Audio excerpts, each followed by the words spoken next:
पेढा आता कुठून आणायचं पेढा? मंडळी, आज आमच्या बाळाला गोड खाण्याची इच्छा झालीये.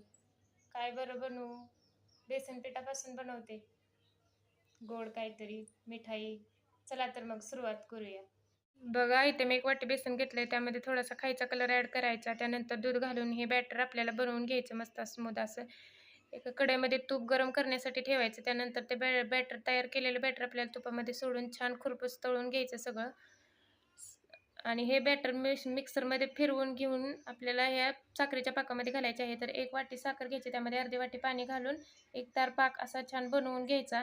तयार केलेलं मिश्रण पाकामध्ये टाकून विलायची पावडर घालून एक 10 मिनिटं परतून थंड करण्यासाठी ठेवायचं. थंड झाल्याच्या नंतर आपल्याला हव्या तशा आकाराची मिठाई बनवायची आणि ड्रायफ्रूट मगज बिया लावून तुम्ही हवे तशी सर्व करू शकता. बघा, तयार आहे आपली पेढ्यासारखी मिठाई बनवून.